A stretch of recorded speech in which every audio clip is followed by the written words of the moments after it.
Low back pain is a common problem seen by physicians. There are many different causes of low back strain. Some people hurt their backs while lifting or while exercising. Others seem to have low back pain for no apparent reason. This can be a recurring and debilitating problem that can alter your normal daily activities. Back pain can range from simple irritation to a paralyzing pain requiring a visit to the physician. Hello, I'm Dr. Matt Hughes. And I'm Dr. Ben Gonzalez. Dr. Hughes and I are emergency medicine physicians, and back pain is one of the common complaints we see in the emergency department. The purpose of this instructional video is to explain some of the causes of recurring low back pain. We're going to describe what you can do to treat it, and most importantly, what you can do to prevent low back pain from happening. First, let's talk about the anatomy of the lower back. The basic unit of the lower back consists of two lumbar vertebrae sandwiching a disc that is composed of a gel-like substance. The vertebrae have facets, or joints between them, and the disc acts as shock absorbers between the vertebrae. The vertebrae themselves are held in position by ligaments and supporting muscles that run along the spine. All the muscles of the trunk are vital to the support of the back. These include the stomach muscles. In fact, one of the major reasons why people get lower back pain is simply because of weak stomach muscles. Let's talk about how the back gets injured. An obvious reason is trauma. Things like falling, car accidents, and direct blows cause back injury. What I want to focus on is that chronic back pain, that pain that just won't go away and keeps coming back. Remember the guy that hurt his back while lifting the heavy box? His injury actually started weeks and months ago. The muscles that go up and down your back work hard to keep you standing straight and keep you moving. His back had been working overtime to make up for the weaker stomach muscles.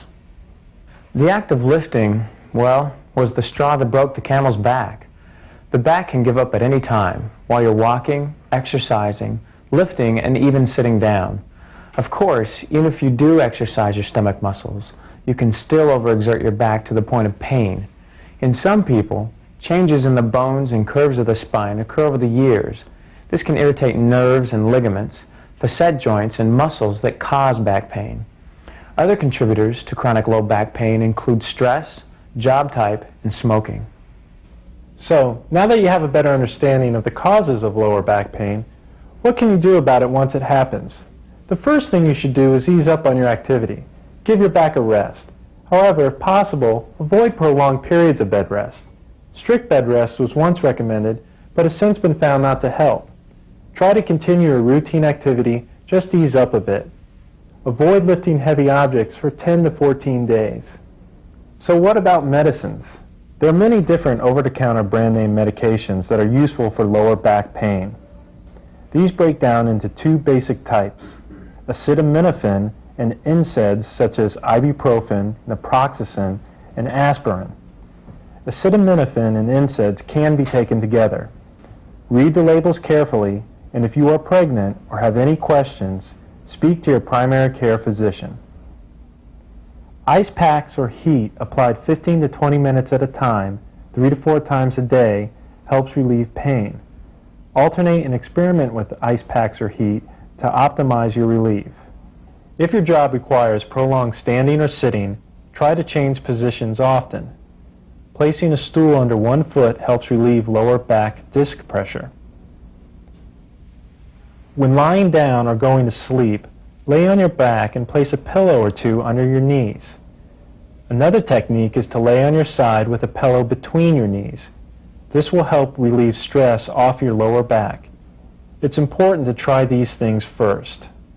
Sometimes the pain is too much or different from your usual back pain. When should you go see your primary care physician? Here's a list of triggers or red flags that may indicate you need to see a physician and possibly need an X-ray. You are over 50 years old. You have numbness or weakness in your legs or feet. Severe pain that shoots down your legs. You've ever had cancer or tuberculosis. You have unexplained weight loss. You've abused drugs or alcohol. You have fever. Your pain lasts more than a month. You have associated abdominal or testicular pain. If you lose bowel or bladder function. So how can you avoid back pain in the first place? Well, proper lifting technique is essential. First, you want to face the object you're about to lift. Then bend at the knees, pick it up, turn, face where you're going to place the object, and set it down. Never lift and twist at the same time. A very important part of preventing back pain is to strengthen your stomach. Bent knee sit-ups or crunches are appropriate. Spending a few times a week strengthening your stomach can help prevent months and years of back pain. If you are overweight, it's helpful to lose a few pounds. If you have any underlying medical conditions or need help getting started on an exercise program, consult your primary care physician. Improving your overall general health by eating a healthy diet, drinking plenty of water, exercising regularly, and cutting down on poor health habits, such as smoking, has been shown to decrease your chances of recurrent back pain. Remember, these preventative measures are just that, preventative, not cures. Consult your primary care physicians for any question you may have. The video you just saw focused upon common medical problems often encountered in an emergency department. Many of these problems can be managed by primary care physicians, such as family practitioners, internists, and pediatricians, and others. As a first step towards managing your health care, we urge you to contact your primary care physician, as they are typically acquainted with your medical history and can maintain continuity in your care. If you do not have a regular physician, we strongly encourage you to establish a relationship with one.